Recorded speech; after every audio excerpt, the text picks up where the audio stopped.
So Ray, man, what's going on? Oh man, come on. Just came out of rehearsal straight here, man. Rehearsal for doing what? Dancing with the Stars. Okay. Yeah, so this is my 13th season. And these rehearsals are all day, 12 hours. Wow. You know, and then we got to go into mixing and all that. So yeah, this was a short day, 12 hours. Really? Yeah, this is a short day. And you've done, my goodness, been music director for, my Lord, ton of shows. Yeah. Ton of shows. So Dance with the Stars, what? Showtime with the Apollo. American Idol. American Idol. Yeah. What else? I do the Macy's Thanksgiving Day Parade. Okay. Which is, people ask me like, what is that? Well, what it is it's 3 hours of wall-to-wall music. The broadcast requires that it's 164 music cues, and I'm responsible for all the music.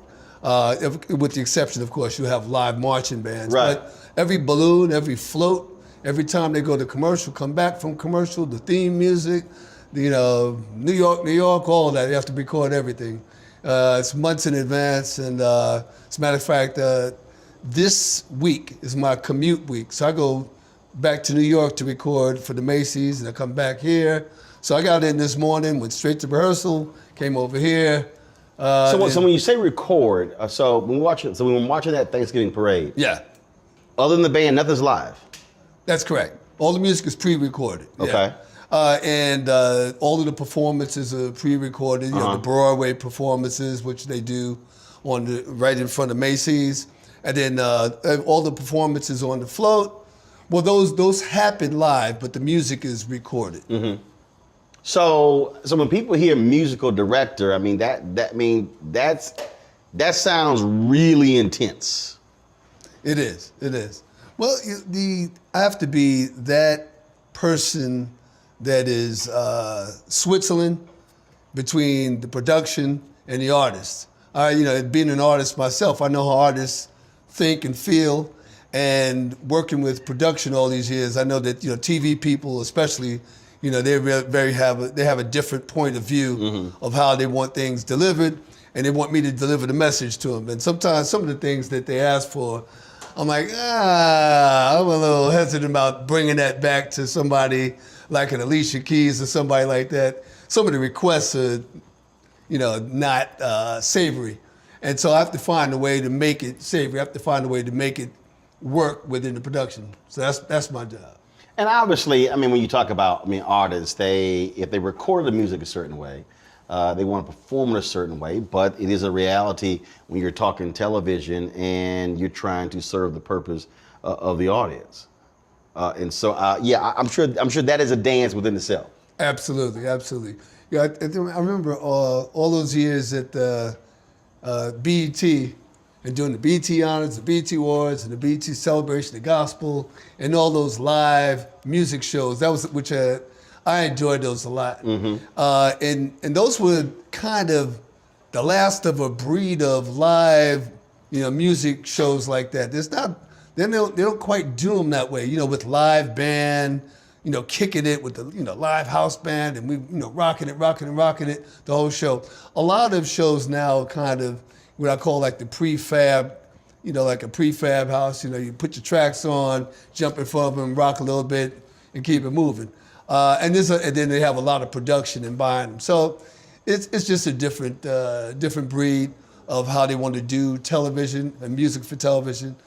And it keeps evolving. So I have to keep evolving with that. Mm-hmm. So when we talk about that, that idea of evolving, so what is your process? What are you?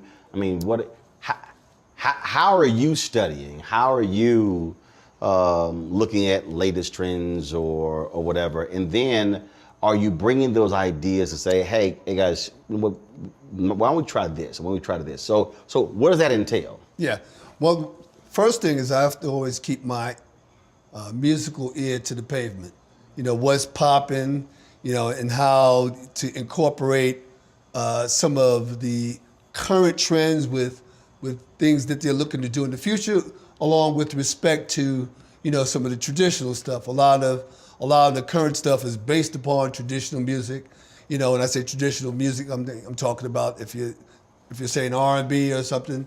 Well, you got to think about Luther, Gladys, and Patty, and everybody that preceded, the artists today. And how do we incorporate the great artistry of those with, whatever's happening today? So it just depends on who's in front of me. If I'm talking, I have a different approach with our legends. I've worked just recently with Gladys on something, and when Gladys walks into the room, it's, Miss Knight, whatever you need, and she's only going to hand select a certain number of musical directors that she would work with anyway. Mm-hmm. So if you're on that list, and I'm honored to say that she's chosen me many times, then I have to deliver her. I have to realize that she's entrusted me with this great repertoire of music and her brand, and so I have to bring it every time I do that. Now, when I have, with respect to, the newest trends and what's happening, well, there's whatever the beat is popping, and you got to make that happen.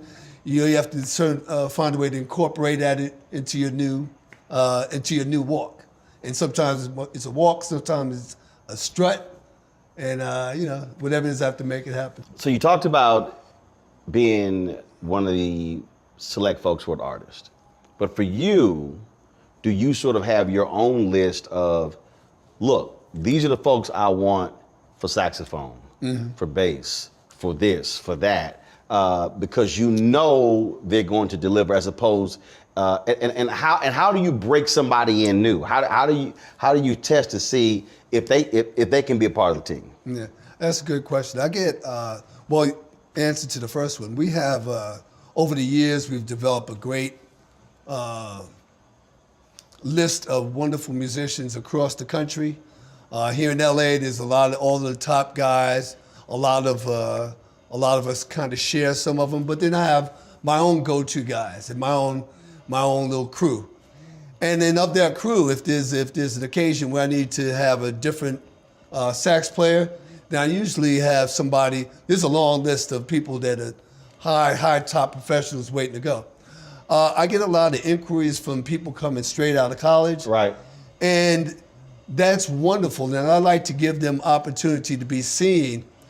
However, what happens is that we're in the business of delivering at a moment. So usually people straight out of college are not really eligible for the top line. They just can't do it. Right, and you need people who also can flow, who can move, who can sort of, who can easily adapt. I mean, look, same thing happens. You talk about in our business. If you're talking about in media, same thing. And people think, oh no, I can do that, and then it's hard for a person to understand. No, actually, you can't. And they go, well, no, I did this. It's like, no. I don't think you understand. Right. There are levels. Yeah. You ain't at that level. Right. Not yet. Yeah. And I'm willing to also train and mentor people, just in terms of giving them an opportunity. And so we have a program that me and my wife, Vivian Scott Chu, it's called Power to Inspire, where we take ages 18 to 25 and those who have completed their studies, who are ready to enter into the business, and we mentor them. And we have a mentoring team, and we have a whole system of doing that.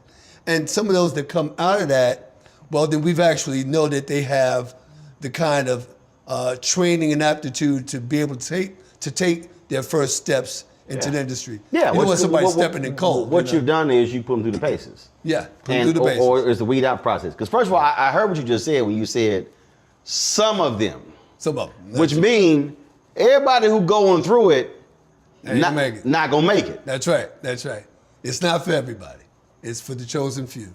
And yeah. See, that's the thing that it's hard for a lot of people to get.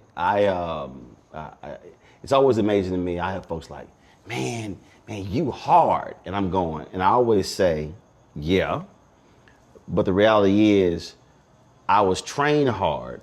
I was put through those paces because when you're baptized properly, when you iron sharpens iron, that's right. And I said, there's some folks who buckle. There's some people who don't have the commitment. They don't have the grind. They don't actually want to do what's necessary to be great. Yeah. And that really, to me, I think is a huge thing. Are you willing to put in the work at work and not at work to be great. That's right. That's right. It's there's the grind and the walk to get through the grind and to get through the gravel and everything else that you got to go through. And right, everybody is that's where people are tested, and we're tested. We're tested the moment we step in. We're tested during, and we're tested every day after. I'm tested every day.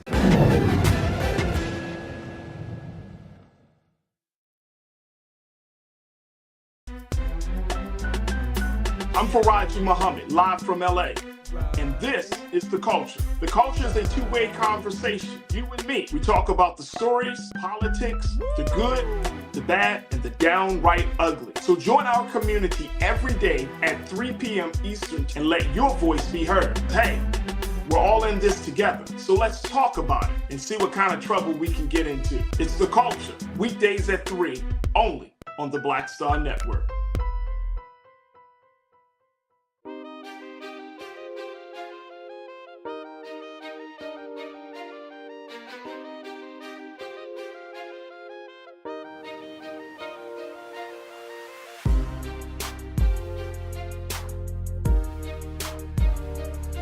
And you worked with Grace very early on, but I'm sure there were some moments where young Ray was like, yo, man, I got this, I'm doing this. And the artist was like, no, you don't.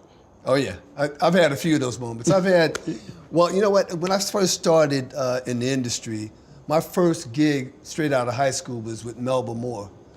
And they brought me right on the road. I left high school. Wow. While continuing my studies. But I left high school to How old were you? I was 16. Wow, 16. So yeah, I went straight out on the road. I went to the High School of Music and Art, the LaGuardia Fame School in New York. And I was also studying at Manhattan School of Music at the same time in the prep division. So family was cool with that? My mother encouraged me. She said, well, I've been in music study all my life since age 5. There wasn't a day I wasn't in study. Right. So I was ready. See, that the reason I say that, when I talked to Jeffrey Osborne, when the OJs came to town, something happened to the drummer and Jeffrey stepped in and mom was like, no, you ain't going on the road with the OJs. That ain't happening. So he had to finish school, Yeah. but 16. Yeah, I was ready, and I started with Melba Moore. We won the road, and I learned a lot. I was with some old, well, not old. I was with some guys who were older and really seasoned veterans who showed me what it was like to have to survive on the road, have to deal with all the, the paces, the But schedule. it's a job. I mean, it's business. Yeah, and then get up there and make music and look good doing it and feel good and make your artists feel good. And so I learned a lot. And then coming out of that, I was selected to work with Nick Ashford and Valerie Simpson. And they brought me in, and they brought me into the recording industry in the New York scene during the disco days and all of that. And so it was bustling. And then I started recording albums and doing recording sessions and jingles every day, all day. I went from 0 to 100. And I was tested because you have to have your sight reading, all your skills have to be top. Mm-hmm. Sight reading, they put the music up and they give you they take a quick look and let's go. And we start recording, And if you're not up to it, they won't see you again. So I have to say I excelled at it. I loved the pressure. I loved the, pressure and stress makes a diamond, or can take somebody who's not ready for it. Pressure bust pipes. Yeah, exactly. Pressure bust. Exactly. So I enjoyed that, and so what happened was that I also started. I became their music director on the road, and I was recording all their albums and doing all their sessions. So we started doing sessions and albums with Diana Ross, Gladys Knight, Patti LaBelle, Teddy Pendergrass, Shaka. And so these are all of our top artists. Right. And then I'm also working with people like Paul Simon and James Taylor. And it was very exciting. And then my first television job was Saturday Night Live during the Eddie Murphy years. So during the years that he was there, I was there. So I know I'm dating myself a little bit because that goes back. Yeah, during but the day. see, the thing is, I mean, as you were talking about, look when they put the music in front of you. The thing that I expect, music, look, is practical, is real, it's not theoretical. There's musical right. theory. That's right. But you gotta go play. That's right, exactly. And it's the same thing. It's the same thing in media. It's the same thing in, and it's not necessarily an industry or a career or a profession where it's really about your book knowledge and things along those lines. You know, it's really about it's a craft. It's a skill set. Yeah. And one of the things that, and I remember years ago, there was a editor of a newspaper who said, if I had a 4.0 student with no newspaper experience, no writing experience, and he said, but I had a 2.5 who had writing experience, 4.0 don't have a shot. Now, you got parents and professors and others who hate to hear that because they're all about, no, you must excel, you know, in your class, you must, in terms of making these A's. But it is not about the A in the class. The thing is, when you hit that stage, can you produce? For us, when you go out in that field, can you produce? Right. And exactly. so that A don't mean nothing when you walk out there and something break down, something else happen, and now you got to flip that thing on the fly. So can you perform right now? That's right. And that's the thing that I tell a lot of young folks is build your skill set. That's right. Build that. That's right. And the skill set can be a combination of street skills, skills learned in the field, and also study.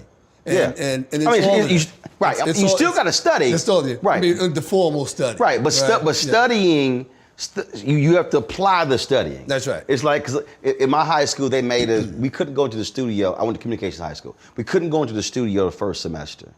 We actually, like literally, she would not unlock the door. So we had to study all of the cables. What's a 3-pin XLR? What's this cable? What's that thing? What's an RF? Knowing all the ends and everything. I mean, every single cable. It was like understanding the glossary and the definitions. She said, because if someone shouts it out, you know what the hell they're talking about. Hey, get me a 1/8 inch to an XLR, and you come back with an SDI and HDMI cable. They look at you like, Right. What are you doing? and then it's gonna be like, give me somebody else, because this fool ain't got any idea. That's right. And that was a thing that was that you know, we were really trained. It's like, you know, you must know all parts of your business, Yeah. so you don't get caught off guard when it's showtime. Well, we're in the industry that suffers no fools. So, and I have to also say that you know, people of color have a standard that which we have to deliver. We do have to deliver at the highest standard. We don't have the cushions to fail and come back and, you know, and have many shots again. You know, if you don't do what you got to do, you may not be seen again. That's the end of you. So, and I have to really instill that in a lot of young people to say, hey, listen, you know, so be ready, because when I call you, you be ready. And that's the other piece. When I call you, your know, shot may not come a second time. you may not get another one, you know. And so, and the good news is that I'm seeing a lot of people who get it. And while the people who get it, the young people get it, there are some that don't, and I kind of keep an eye on them, and I'll say, maybe your shot comes somewhere else. However, there's a long line of bass players, there's a long line of drummers, and we're talking about seasoned vets. So before the rookie gets, Right. you even get a shot, you know, on my shows I'm going through, I got my top 5. So, you know, the rookie is like number 10 or 11. Well, hang out. Now, what can happen is, and it has happened, is that one of my drummers may say, hey, listen, a good example is my drummer, Nissan Stewart, who does the show, and he's a world famous drummer. There was one thing he could make. He said, hey, Ray, I want you to give this guy is ready. I said, okay. Now, when you recommend him and refer him, then your Right. reputation is also on It's, the it's, line. it's, so, it's sort of like You can't send me that. it's sort of like that mafia deal. Now, Yeah. now you know you're responsible. Exactly. You're definitely So responsible. if anything happened, That's right. I'm coming back to you. Oh, absolutely. Or like the mafia cat, if he a cop, you dead. right, So right. you Both of vouching. dead, So if you right. vouching, Right. You understand? That's right. Both of y'all dead. And they know that. They know that. So that's a great system to have because it's tried and tested, and they know that anybody that they send to me has got to be ready, and I know that. Yeah. And so that's good. I've told some folk. Now I ain't recommending you. And they, why? I'm like, because I'm not putting my name on you. Because you got to pass my test before I make that phone call. That's right. That's right. And it's just to me. I think it's really interesting when you have those conversations, because folk, and you know it, folk. Ray, they want the name to be shouted. They want to be able to, that moment when the camera pans to you and they go, musically record you. That's what they want. But if someone says, I want to do what you do, my response always is, but do you want to do what I did Right. That's right. to do what I do? Right. Then they look like, Yeah. I'm like, do you want to go through? Do you want to have those long nights do you want to have those moments where you carried the gear, where you packed the gear? You hadn't shot jack. Do you want to go through that stuff? Do you want to sit here and go through all of those different moments? I said, because you can't get the glory if you don't want to go through the times when didn't nobody know your name. I'm going to refer back to my days at the Apollo.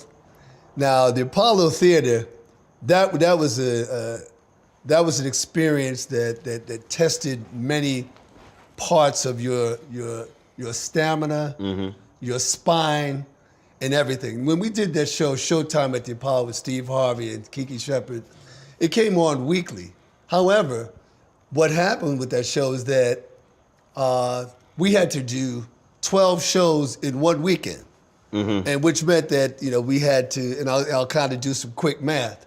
So the shows that we did, they were we'd have 8 to 10 amateurs, all right, and we'd also have 2 kids and 2 dancers, 2 acts, all right. So 14 acts, all right, 14 musical acts. Now that's one show, Right. Multiply that times 3 shows a day.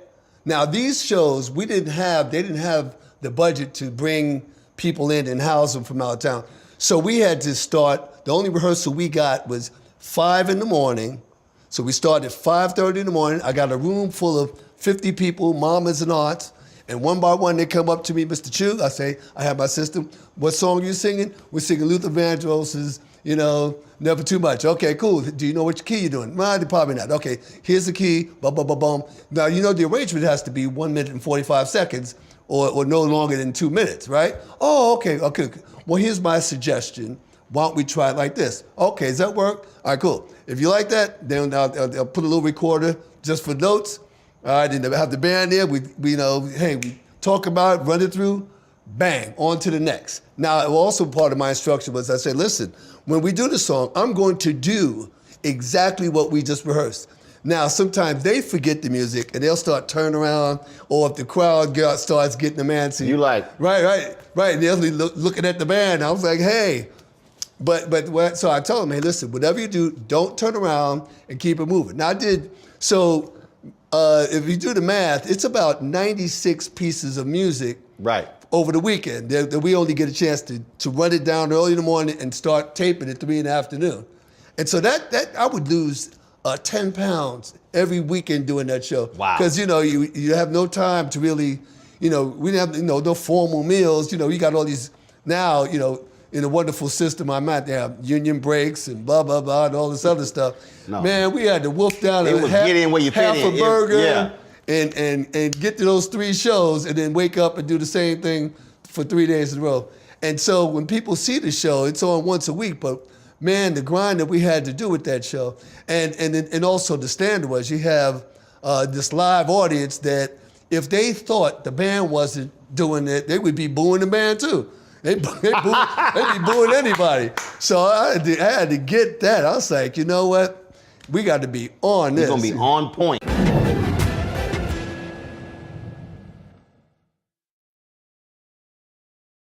Pull up a chair, take your seat. The Black Tape with me, Dr. Greg Carr, here on the Black Star Network. Every week, we'll take a deeper dive into the world we're living in. Join the conversation only on the Black Star Network.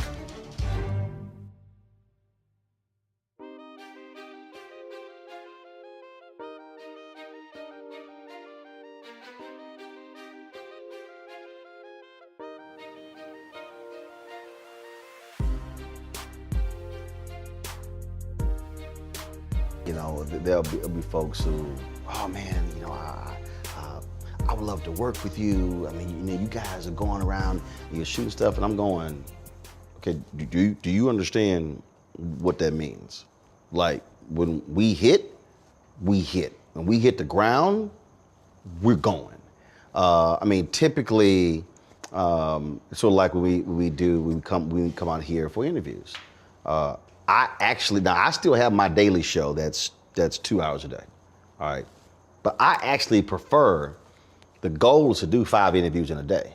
Okay. So you talk about 5 1-hour interviews plus a 2-hour show, and then you talk about sit up, you know, little break in between. So, you know, I really set a schedule to, hey, here's a 13-hour window for us to be able to get all this sort of stuff done. Yeah. And I'll be working with folks, and they'll be sitting here, they'll be asking my crew, yo, does this dude eat? Does this dude stop to drink? Does this happen? And then like, man, look, this is how it is. Yeah. And I tell them, look, this is the reality. Because what you also describe is really the business of the business, because when you don't have the resources to say, oh, we can shoot 2 shows a week. No, the reality is you shooting over those 3 days, you look at that compressed schedule, it's a budget thing. Yeah. And that's the other thing that I try to walk people through. You better understand the business of your business to realize how that schedule is and how it goes. And if you can't keep up,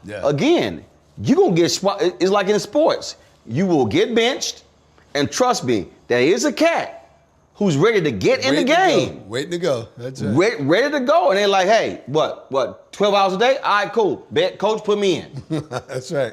That's right. That's right. And I was that hungry guy too, and I still am. And I love that I stay hungry. You know, I stay committed to what I'm doing. First of all, I love doing what I'm doing. So this has been a God blessing from the only journey I know. Yep. Right. And so with that, I respect the craft and I respect the art, and I always put it in. I always motivate my team. And also, excuse me, I motivate my team with a hug and a foot. So sometimes it's one followed by the other. Oh yeah. Hug and a foot. I had somebody, I had a friend shit, but he said, how often he cuss y'all out? They're like, because and the thing is, because I never forget when I worked at the Houston Defender, and Sonny Masai Giles was the publisher, and I remember. So this is 1990. And so I'm in the production room and I'm typing my story right onto the page with the pagination system. And all of a sudden, I hear, what the fuck is this? This the same bullshit you gave me this morning, and I threw that shit back this morning. I'll file every single one of you son of a bitches for this bullshit. Now take this shit back and give me a proposal that I can actually use. Bruh, this is me. Right. Whoa. Like, I don't even want to turn around. I was like, yo, what the hell just happened? And so it was the sales folks. They had a meeting this morning. So they basically just like changed a couple of things and brought the same thing back. Man, she cussed them out. And that summer, Marilyn Marshall, who was the magic editor, man, Marilyn used to work at Ebony. Man, she cussed out Marilyn. Okay. Peter Uday, he was a senior writer. She cussed out Peter. Lucille did production. She cussed out Lucille. My deal was, I am not going to get cussed out this summer. I was like, my shit gonna be tight. I ain't getting cussed out. That is not going to happen. Did not get cussed out. And I told somebody, because then now you got this whole deal, oh my God, I feel like I'm being bullied. Oh, yeah. This is, I'm my mental health, and this is toxic workplace. And okay, fine, folks can do all that. But the reality is, seeing her cuss somebody out caused me to say, that ain't gonna happen. Right. I'm gonna double check I'm gonna go over my stuff. It's gonna be a spell check. We're gonna go over it. I'm gonna sit here. I am not going to put myself in a situation where she gonna cuss me out. That was it. And I was like, the same thing. I'm gonna work on that ain't happening. That's right. That ain't gonna happen to me, right? That ain't gonna happen. Hey, we're in the home run business. Or whatever, the sports metaphor, every time I get up, it's got to be a home run. Every one of them's got to go over the fence. Every swing of the bat has got to go over the fence. There's nothing in between. I can't deliver anything less to the artist. Who's going to take less than that? Nobody. Right. So I'm like, hey, say, team, be ready. Take a deep breath, let's go. Did you ever have to jam somebody up who was trying to soft shoe you? What I mean by that is, I had I worked at the Bryan College Station Eagle in college, and there was a guy, Brad Owen. He was a city editor, and so he called me into the conference room, and he was sort of like, just. I said, say, bro, look, whatever you got to say it. Don't walk on eggshells with me. I said, I need you to understand, I'm trying to be the best at what I do. I ain't got time for you playing around. I said, let me be also clear. I said, a lot of times y'all white folks don't want to be tough on talented black folks because y'all go through this whole, it's gonna hurt their self-esteem. I'm good. What the hell you trying to tell me? Okay. He was like, bring it. oh, okay. So I was like, all right, come on, let's go. Let's go. Because, and again, I was just sitting there like, yeah, bruh, because my whole deal, I know what I'm trying to do. So I don't need you to sit here, and sort of dance and waffle. And so that's what I did. Because I was like, yo, I am trying to learn this. Don't sit here and play. Dude, man, he was just like, what the hell? Like, who the hell is, like, this an alien or something? But again, when you're trying, when you're that focused, you're not playing games. That's right. You ever had to do something like that where you're like, look, teach me. Yeah. Well, like I said, it's a business where you tested a lot. I've had people when I was first moving into network, I've heard the question, well, does he have the temperament for, okay, but I'll say, okay, you don't even know half of what I've been through to get here, but okay. Right. I'll say, now you think I'm very ready for this. You like, you think this heavy lifting. Right, exactly. My first season in American Idol, I was like, they gave me the schedule. I was like, oh, this is wonderful. We got time to rehearse and do all this stuff. Please, because they would, oh yeah, you did that show at the Apollo. Yeah, I did. And then we liked it, but are you ready for this? So I was like, yeah, I'm ready for this. Because see, that's that whole deal. Yeah. This is the big leagues. Right. That was a little syndicated show. This is broadcast network. Yeah. Ray, you see. I got that at first, yeah. And then after, not only that, then I excelled through the system and did some more stuff and some specials, the Grammy Awards, this and that stuff. And then I had an agent who questioned whether he could get me into, the big time, And I was like, come on, man, give me some meetings. He was like, well, they're not gonna really accept you. I was like, come on, man, And so I had to prove to him and to prove to, a few other people. And also, you know what? Along the way, I knew I was ready. And along the way, I was like, hey, listen, this is part of, again, the grind. I'm ready for this. I'm fine with, I'll put my best work out there. You go ahead and judge it. That's fine. And see, I love that you just said that. Because were there also times when you knew, at any stage, whether you're talking about when you started, were there any point where you knew when you were not ready and you said it? no. I got to work on this before I go there. Yeah. There was I remember when I was about 19 years old, and this was when I was still, I was still first introduced to the whole New York session scene. Now, the session scene, like I described, was that they had a central booking service called Radio Registry, and they would call, some of the top musicians and those who were recommended, right? So you had to be elite to even get into the system. Like I was brought in by Nick and Val, who were respected in the New York scene. Valerie was once the top jingle singer, so amongst all her other things being great writers. So anyway, a recommendation from her got me into this. Yeah. Now, I started doing, like I said, I went from 0 to 100. I would do a jingle at 9 o'clock, another one at 11, another one at 1, and then do two double dates at night.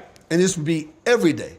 So I got a little cocky, and then one day I showed up, and I was probably just not as sharp as I needed to be.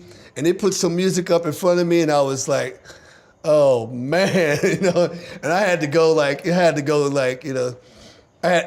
was a lesson learned. I was like, man, and I felt it.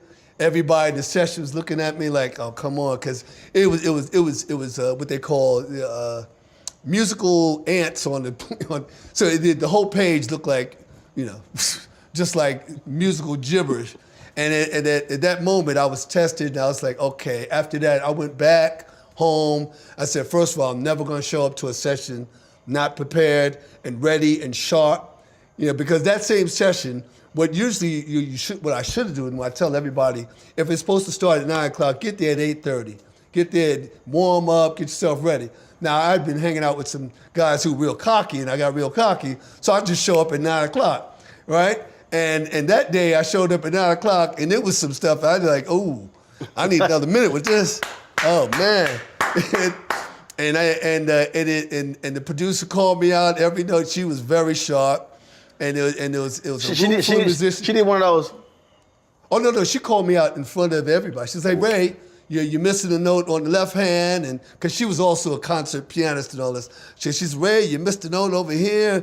And I'm like, oh, yeah, I did. She's right, And so while I'm trying to correct myself and get myself ready, I'm like, oh, this ain't going too good. But I got through the session. After that, I slapped the shit out of myself and went home. I was like, oh, never again. I was like, I'm going to be sharp and ready.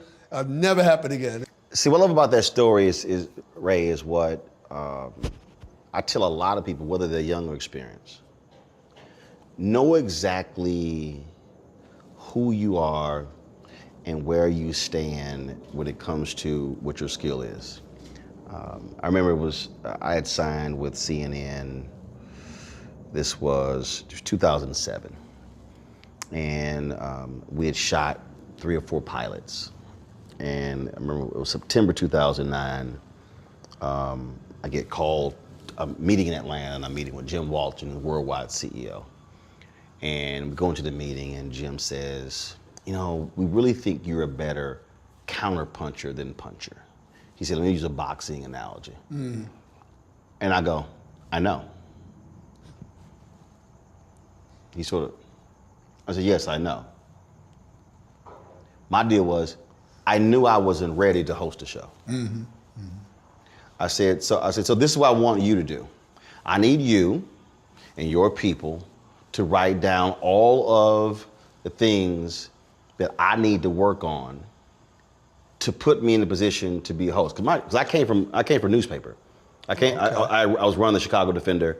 I was news director morning at a radio station, worked at the daily newspaper. Had not done television. Had appeared on television shows. Right. Had appeared on segments for 4.5 years, different networks, but had not hosted.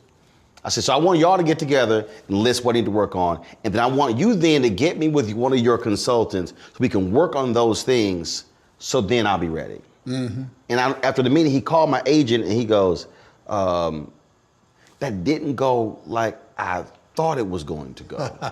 Okay. So I guess he thought I was going to be crestfallen and upset. Right. And my whole deal was like, I knew I wasn't ready. I'm like, so you ain't telling me nothing I don't know.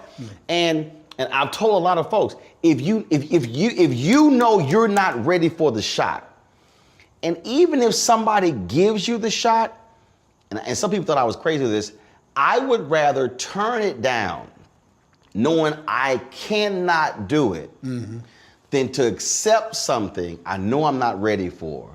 Because if I accept it and fail, it actually might set me back further. That's right. It's really, it's being completely in tune with everything about you to know when you're ready. Fast forward, after the 2008 election, 2009, I knew I was ready to host a weekend show. And when I met with John Klein, May of 2009, and he said, no, we're not gonna launch a weekend show. I walked out of his office, wasn't even out of 100 feet. I called Jonathan Rogers, who was the CEO of TV One, because I was at TV One as well. I said, they're not gonna give me a weekend show. Jonathan says, they're not gonna give you a weekend show. We're gonna give you, he said, we're gonna launch a weekend show. We announced it 2 months later at Essence Festival, and then July 2009, and we launched it in September. But I knew I was ready. Fast forward, did Washington Watch for 4 years. I knew in 2012, I was ready to host a daily show. Okay. But it's knowing you. That's right. And the level you're ready to jump to. Right, that's right. To thine own self be true. The biggest lie you can tell is not to other people, it's the one you tell yourself. And if you think you can fail at something, well, I understand that you want to give yourself an opportunity, but make sure you're ready to not fail. I love the wonderful phrase when they say, you practice, rehearse till you can't get it wrong. All right, you just keep doing this over and over till you can't get it wrong. Barry Switzer had one. Barry Switzer said, if we run, it wasn't the wishbone. They ran the option. Nebraska won the wishbone. He said, if we run the option the way we're supposed to run the option, there is no defense you have to stop it. He said it does not matter. Then I remember seeing this video of Vince Lombardi. It was the power sweep. He would do these coaching sessions, and he would teach the power sweep from 8 to noon. They would break for lunch and would come back and teach the power sweep from 1 to 5.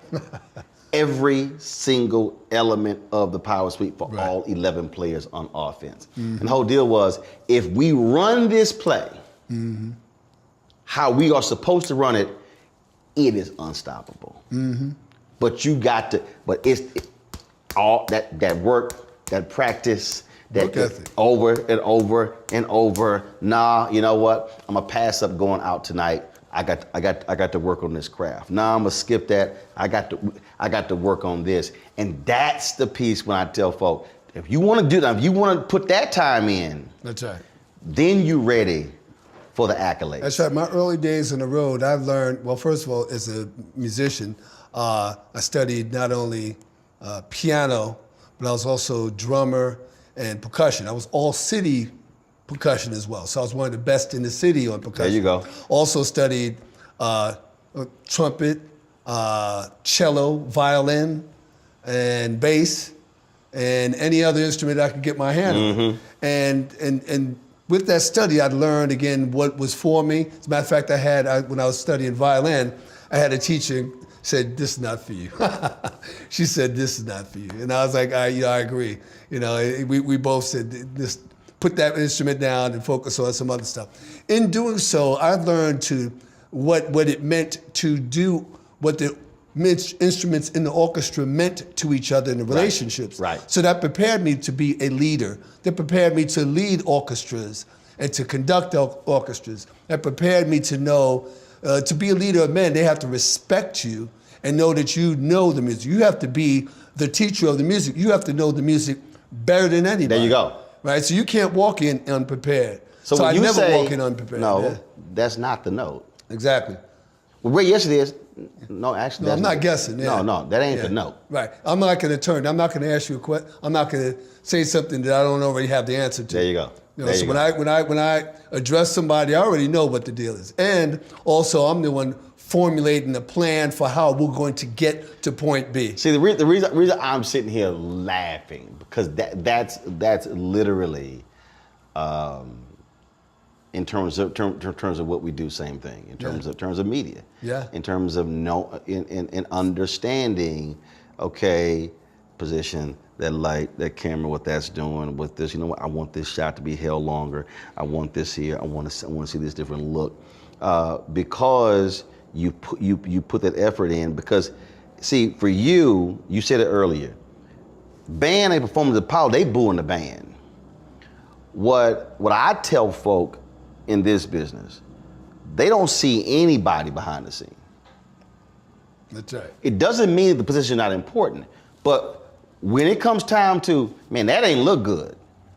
They ain't calling nobody else's name but mine. Right. That's And right. so it's and again, it's the time. I spend lots of time when I'm watching other things. I'm sitting there, I'm like, I wonder what camera they used there. I wonder what was that. Okay, was that a drone? How did they push in? How did they push out? How did they put it? And there have been times when we've been shooting some stuff, and I'm asking for something, and I'll then just grab the camera and go shoot it myself. Mm-hmm. Because, and again, and it's not personal, but it's like, look, I can't ask 3 more times. Mm-hmm. Like, and then if we miss it, then I got a problem with it. Right. We were at a golf tournament, Anthony Anderson golf tournament. We were supposed to go live at 5 o'clock Pacific. And dude, I come off the course and it's 4:30. And we had played this hole, and I got to the hole, I said, man, that's a hell of a drone shot. I said, so if that thing come in here, then come around there, and then come up here. And so when we got to the course at 4:30, I raced over, I was like, yo, give me the drone. I wasn't even gonna bother saying, hey, I need one of y'all to go get that shot. Right. Because I knew exactly the shot that I wanted. Yeah. And I said, give me the drone. Mm-hmm. Raced over, set it up, knew exactly, and when I had to get back and be live. Mm-hmm. So I was like, I got 20 minutes to get everything I want. But and a lot of people can't handle that because, man, why don't you just stay in your place? Why don't you? And then it's kind of like, no, this is my place. This is my place. Somebody told me once, man, why don't you stay in your lane? I said, no. You're in a lane. This is my freeway. Mm-hmm. Mm-hmm. That's right. That's what your deal is. You like, yeah. I don't have a lane. Oh, yeah. All these are my lanes. I'm responsible for the whole thing. Yeah. And there's not a job that I ask you to do that I can't find a way to do myself. So and that includes every job on there. And when I was on the road, I studied every job. I would go back and listen, see how the light people are doing that. So everybody's out partying. I'm going back there. I learned all about all the production. Now, that all came into play when I started doing network television. By the way, we'd be on the set of American Idol, and I see something that don't look right. And I said, just went over there and changed it, something on the set, something with the sound. By the time through my first season, the producer, the director said, hey, Ray, listen, what about that thing over there? I'm like, well, I'm actually not the lighting director, but I'll go and do something about that. And the mixers, I'm sitting on stage, the guy say, hey, Ray, doesn't sound right in the house. Well, I'm not in the house. But you know what? I'll call out there and I'll let them know what's going on. And now so I started mixing the shows and doing all kinds of stuff. And it became, well, you know what? Hey, this is what I bought into, and I'm not going to do less because, when I see something that needs to go, I'm the kind of guy that if the something's on the floor, I'm going to pick it up and get it right. Right. And I'm not going to wait. Hey, can you get somebody? No, let's get it right. The whole point is to get it right.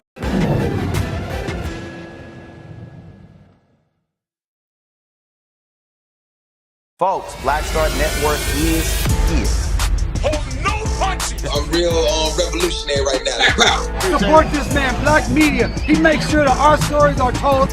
Thank you for being the voice of Black America, Roland. Stay black. I love y'all. All momentum we have now, we have to keep this going. The video looks phenomenal. See, this difference between Black Star Network, and black-owned media, and something like CNN. You can't be black-owned media and be scared. It's time to be smart. Bring your eyeballs home.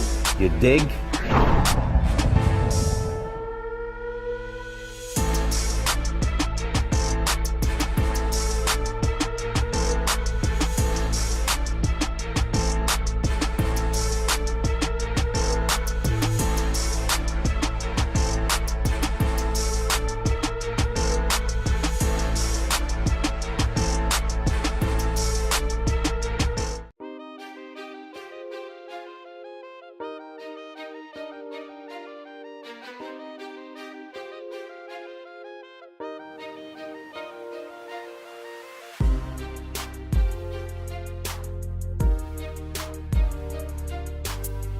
Leaders don't require titles.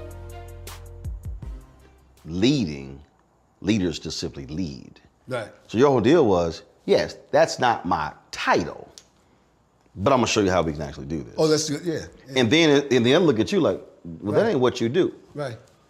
Does it look better? Right. Exactly. And that's the thing, man. That again, but that only happens when you put in that time. Mm-hmm. When you're watching and you're studying and you're doing that.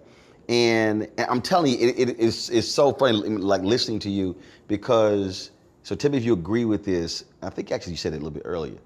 And that is, you're not competing against any other musical director. You're not competing against anybody else. You're actually not looking for the validation of, Ray, that was phenomenal. You're operating at a level where you have to tell yourself that was good. Mm-hmm. I'm also operating at the level where I have to deliver it phenomenal. So whether you say it or not, it's got to be phenomenal. Right. That's what I'm saying. What I'm saying is, for you, your standard, your standard is probably, tell me if I'm crazy or not, your standard is probably one that is close to unattainable, because you're always trying for it to be even higher. Exactly. And that's hard for a lot of people, because they're thinking, oh, no, yeah, but you're competing against something. No, actually, I'm not. My standard is actually higher than the ones that they're asking for. I go above and beyond that. Right. I'll give you an example. We were doing this week on Dance with the Stars. We did Janet Jackson Week. Now, Janet Jackson Week, this is all the Janet Jackson stuff. And, there were several producers in the show. It's like, oh, man, you got to get this right. I said, I'll get it right. And then we had to do 14 Janet Jackson songs. Now, the schedule is we get the songs Monday night. So that we get a list of 14 songs, and we got to be ready. I have a rehearsal on Wednesday and Friday, and they have to be ready, all 14 songs. Now, with Janet Jackson songs, they had to sound exactly like that. Now, the standard was, I said, well, I'm good friends with Jimmy Jam and Terry Lewis. I know they're gonna be listening. Now, Right. Now, I called Jam, and he said, Ray, I know you got this. I know you guys said, listen, I'm going with much honor, I'm going to make sure every strand of this tracks is sounding right, and this going to sound. And he called me after and said, yeah, it was popping. I said, thank you, Now that was a wonderful, right. And that triumph is short-lived, because I'm on to the next week. That's already last week. Right, I'm right here. I stay in the here and now. I love it, man. I love, and one of the things I do is that my personal responsibility and accountability, I put that front and center, right? Because when I see a task and I have to find a way to get there, and I employ, my team and their tools of what it is. At the end of the day, I like the art of war. If there's fault in the field, then if something's wrong, it's the fault of the general. I'm the general. If you're gonna stand up and be the general, then take it, And so I keep that in mind. So that's why I have a no-fail clause in my operation. Right. And that's my own contract. That's my personal contract from me to me. All right. And so there's no way I'm going to leave. I will stay. If it's 12 hours, I'll stay another 2 or 3 hours. We're gonna get this right. Right. And before I hand something in, it's gonna be as right as it can be. I love music, and you are surrounded by music. But what is your, and luckily I can ask this because I did some interviews with a bunch of gospel artists who were in the church, so I couldn't actually do it. We did it, but we couldn't say. I believe, I love all shit songs. I'm talking about when they come on, you just, oh shit, that's it. I don't care what mood you in, Yeah. it make your face just, you throw your hands, you start stomping. What are some of your all shit songs? Oh, when man, when I they got come it. on, you just, woo. I got a bunch of them. You know, wow. Some Al Green and some of that stuff that touch you like that. Each one of the artists I have a song like that. But there was one by Quincy with Patty Austin. It's called "Love Me by Name." And every time I hear that, I call Patty up. I said, "Come on, you just did it to me again." You know, it goes, "Love me by name," and the way she says that and the arrangement is cold, man. I'm like, man, that's just greatness, and I appreciate greatness. And there's by Chopin, Polonaise A flat. By Chopin, bum ba dum ba ba bum ba dum ba bum, and that's just as cold to me. You know, my reaction is the same. It is personal, and when I hear that in the execution of that, I'm Right. like, ooh, that is so great, so great. I love it, you know, and so I just love excellence displayed in music because it really does something to the human spirit. See, the reason why, first of all, we talk about soul music, and the reason I'm always saying how that is so different is because it hits your soul. It does. There are some songs, I say it all the time, there's some songs that are nice songs. Ain't an all shit song. The reality is, when you play that switch, there'll never be. It just hits different. Ain't no way when she does when Lenny sing Williams that, hit different. Oh, when she sings that song, come on. Right. I mean, I'm talking about when you. I mean, you definitely mentioned Al Green. To me, if you listen to the OJs, if you listen to Teddy P, if you listen to Absolutely Patty, would you listen? I mean, there are just some songs that they just hit a certain. Again, I don't care what mood you're in, you gonna stop.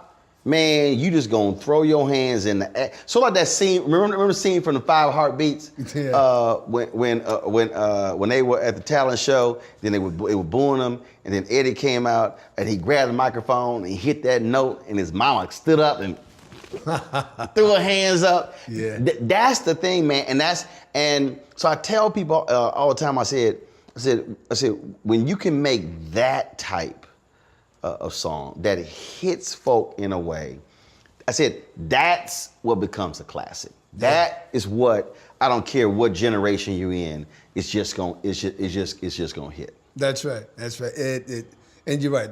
Aretha Franklin and people like that. Like when she sings that song, "Ain't No Way," that's like, oh, you know, ain't no way, ain't no way. It just, oh, come on. You know, it just touches you. I did a thing one night where I was comparing different songs. So and I love, because look, I played cornet in elementary school and bass baritone horn in junior high school, and so I love listening to the song, not just the lyrics but also the beat, the instruments, and I was playing "Fool for You." And I played the CeeLo Green version and the Alice Smith version. Okay. And I was on Instagram Live one night, and I was playing it, and I said, all right, I want y'all to understand. I said, I want y'all to listen. I'm always driving, playing music. I said, I want y'all to listen, and which you already know, because your wife hops on my live when I'm jamming, playing music all the time. And so I was playing it, and it was a trip because on the CeeLo version, the downbeat of the drum, it was like a soft. On the Alice version, it was, It was like, and male voice, female voice. So I was playing it and I said, y'all, listen to how the drummer, I said, completely changes the song and the emphasis. And for me, the Alice one just hits totally different because of not just her voice, but how the drummer, how he hits it a certain way. Yeah, that's right.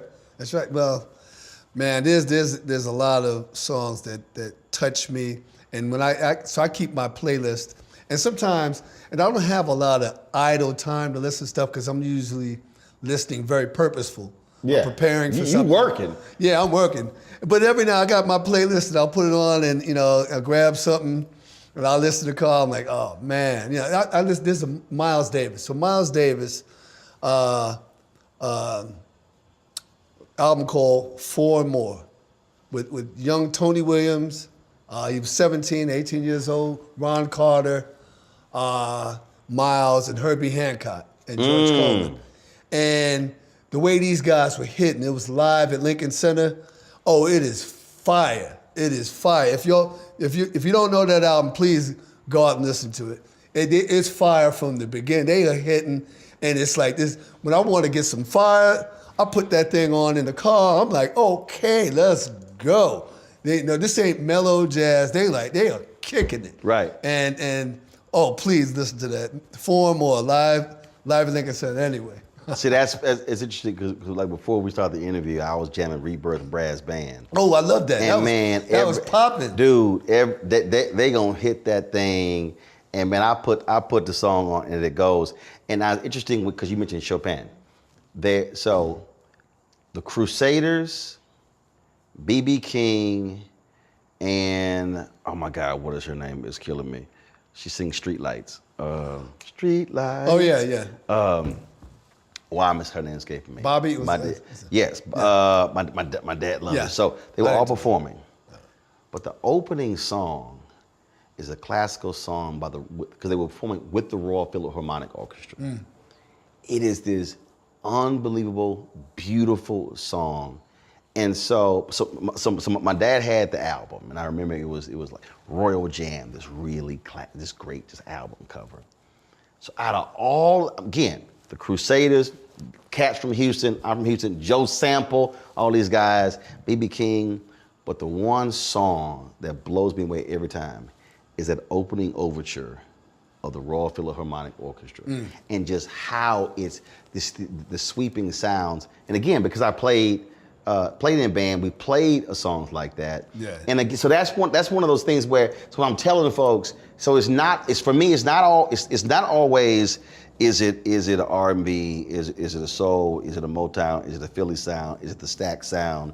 Is it Dirty South? Is it what? No, that's the beauty of music. So that classical song, I would put in the same category of just being completely moving as a great Aretha song. Mm-hmm. Oh, absolutely. It's music. So I have no categories when I'm listening and enjoying music. I got one I do not have on my. I have no polka music on my iPhone. I got everybody else. That don't make the cut. Well, you know what? Now I'll tell you what. It made a difference when I traveled, and I did a tour with a group called Gravity, and it was 7 tubas. And we did a jazz, and we were playing jazz. But however, we went through all the countryside, places you never even heard of, through Germany, Italy, and France. And we would play these little towns where the towns of only 50, 70 people, and people would we'd stay in people's homes. And then we got to Poland, and we started and there was this polka band. And they was in there, and I felt the same way about the line dancing, because they was in there. I was like, oh, okay. Oh, this is what the feel is. Because if you just hearing it over the radio, right, it sounded like bunka bunka. But when I was in the room with them, I was like, okay. It had me getting up and doing the dance. I was like, hey, all right, now I get it.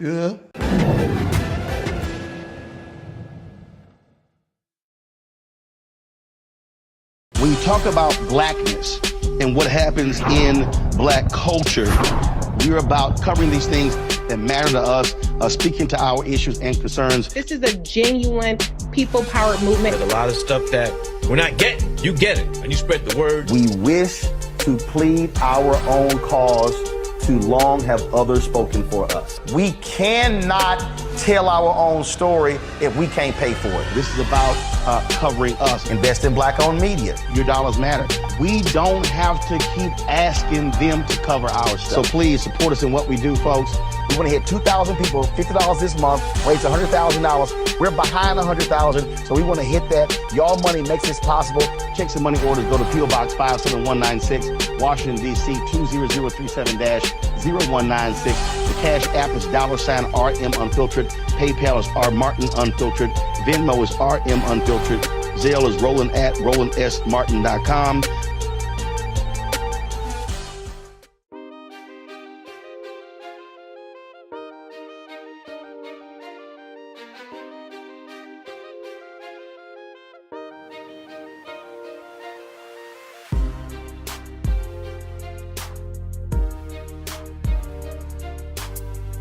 Because you traveled, do you think that for a lot of Americans, not really understanding the musical influences worldwide, and do you want folks here not to be stuck with that one musical genre, but to understand that there's literally a world of sound? Yeah, I think that the more that people get to experience music of the world, because the world has experienced our music, and our music has now influenced everything. There's every kind of hip hop represented in every country of the world. Kurt Carr told me there's a dude they call in Japan Lil Kurt Carr. Okay. Does not speak English, but knows the words to every Kurt Carr song. Yeah. That's right. They're killing the guys. When I say killing in a good way, in Korea, they are wrecking it. You go, you know what I mean? We have there's a Korean gospel group that you would swear was like straight out of, anywhere, Compton or whatever. I was like, they got it all down. And the bands, the Queen, so they studied it, and the good news is that they appreciate it from the heart, all right? Got it. And they didn't just try to cut and paste and do a replication of it. Yeah, when you hear it, it's like, oh no, these boys is putting it down, all right? And so I enjoy that, and I enjoy that our music, that we've been ambassadors to the entire world and been able to gift this to them. And there are wonderful gems that come from other countries, the Middle East. The beat that we've now enjoyed, and I'll kind of give you that boom, boom, bap, boom, boom, bap. That beat has been around for generations and centuries. That's not a new beat. Right. But it's the world beat now. Right. That's in everything. It's been through the Caribbean. It's come out. It's in hip hop. Boom, boom, bap, boom, boom, right? And there's some kind of representation. That beat goes back to the Middle East and the Mediterranean and that whole experience there, because that when you hear the music and the drums, I was like, wait, they was doing that, centuries ago. Yeah, that same beat, and that's wonderful to know. It's wonderful to know that also the music of Africa and the origin of the drum has permeated, the entire world. Are you surprised how Afro beats all of us has just really blown up? Because in the past 4 or 5 years, even when I've gone to parties and clubs, it's not just one song being played. It's, before someone might play it in a room, be like, man, what the DJ playing? Now it plays, then a room just erupts to another level. Oh yeah, they take off with that all of a sudden, because now they've come to know that beat. Oh, okay. So sometimes it's how you introduce it to people. Sometimes you want to introduce a new food. Well, a new flavor, a new seasoning. Well, maybe you got to find a way to, who's ever serving it or what restaurant you're going in. It just depends. So we're the servers here. I'm gonna serve you a new dish. we're gonna serve you some Afrobeat, but you may not be able to take it the way we originally planned. So Right. let's find another way to present that dish. You know? You're so busy arranging to other people's music. When do you create your own? Well, you know, that is I create every time I do something. So every time, like for instance, I was just given a task this evening. And they said, we want you to come up with this wonderful opening, you know, and we need about 25 seconds worth of, you know, voluptuous music for this scene we're doing, you know. And I was like, okay. So, you know, and then that's where I can employ my creativity and, you know, come up with, I'm glad I've been empowered to do so and I've been entrusted to do so. And so that, you know, my creativity comes into play like that. I've had several albums under my own name, and I listened to them. I'm like, oh, that was pretty good. That was pretty good. So, you know, there's some things I'd like to do differently, but and they weren't bestsellers by no means. But that's not the measure of success for me, or the only measure of success. But right? what it also says is that the reality is when we talk about the music industry, there is no one thing to do. Just like in ministry, you can be successful in ministry and never step foot behind the pulpit. Right. That's right. Because it's so broad and vast. And so my job, and I recognize, you know, where my walk is just like you were saying, hey, you got to kind of know who you are. That's right. So, you know, who I am is if you do something if you're robbing a bank for 20 years, then you're a bank robber. I don't care what you, I didn't mean to do that, and I was trying to feed, but you're a bank robber, you know? So I've been doing music directing for TV for over 30 years, all right? That's what you do. That's what I do. Now, I do that, and I do other things, and I do music for film, I do music for this, and then of course, live, I've been doing that all my life, and I'll get up there and rock the show, and I have my own little thing. They call me in, and we did the music of Stevie Wonder at the San Diego Symphony, and we sold the place out. And I was like, hey, you know, I'm looking at 10,000 people. Y'all came to see me? Hey, let's do this. We got there and rocked that. Yeah. 2 questions. What have you always wanted to do that you've yet to do? I want to score Star Wars. That's what I haven't done, and I've yet to do that. And I'm still, and I'm not just waiting around. I'm working on the craft. See now, one of my wonderful desires is because I studied Quincy so much, and he did 40-something films, and that was, you know, I was like, ooh, I just want to really get in and dig my teeth into, you know, wonderful film like that. And it could be heavy drama, whatever it is. So the opportunities that I've been seeking, it's not like I'm waiting around to do it. So I'll just take a piece of film and score to it.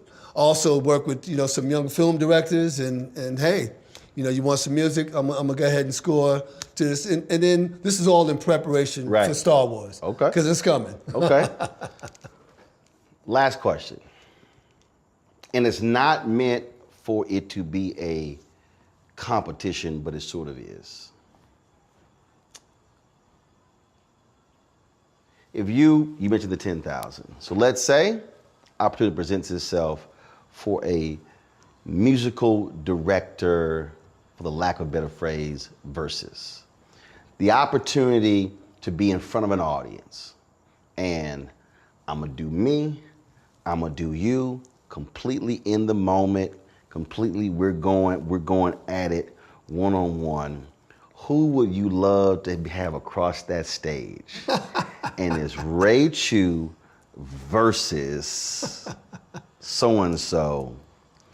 Well, they've already kind of lined us up like that, and even though we're good friends, you know, Ricky Minor, you know, people, hey, Ray, Ricky Minor, okay, so our careers have we're close in age, and we've paralleled each other just in terms of, you know, some of the things that we've done. He's done American Idol, he did it first, I did it afterwards. You know, he's done this show, he's done that show, he's done the Grammys, I've done the Grammys, you know, so it's been a lot of that. So I would say that that would be a good look you know, and he would And be, see, he the would way be I- somebody contemporary for me to say, hey, you know, we can kind of take a look at each other. And see, the way I see it is, again, because it be spontaneous, you drop something, all right, band, boom, boom, boom. And again, one of those things where it's not planned, it's not, so it's like, what you come up with, coming back and forth. Yeah, well, now the good news is that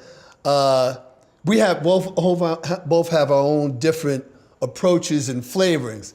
So I can respect anything that he does, and I'm ready to. You know, I'm ready. Are you done? Okay, let's. That's what I'm saying. I'm ready. I'm gonna bring mine. See, when I asked Wayne Brady that question, Wayne said, "I would love to go up against Jamie Foxx."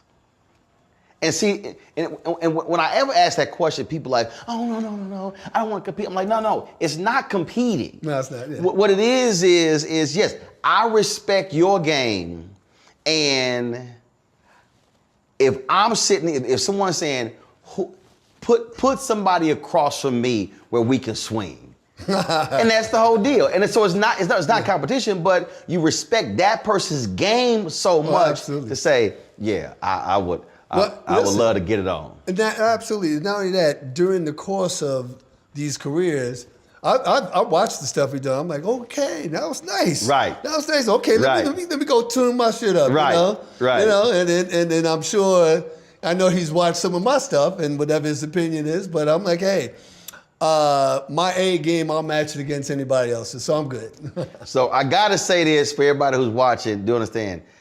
I actually met Ray's wife first, and every time I would see her, oh my God, Roland Martin. That's how we met. So I got to give your wife a shout out. Oh yeah, absolutely. Every time. Yeah, Vivian is unto herself. You know, she's her own brand, and she takes no prisoners in our home. You know, she's ready to go, and we get at it. You know, in a good way. Yes, sir. You know, I love the home we have and the atmosphere because there's always a new something brewing. I'm like, what you got going over? I go in her, she got her office over there, I got my studio over there, and I kick it in. She's in there with 2 phones and typing with 2 feet. And I'm like, what's happening there? Yeah, I got this new project, blah, blah, blah. And I'm like, yeah, So we have a lot of excitement in our home, man. All right, man. Well, look, good chopping it up with you. Absolutely. Glad we could do it, man. Thanks a bunch. Enjoyed it. Thank you, man. That was cool. Yes, sir. All right. He's going to get a photo.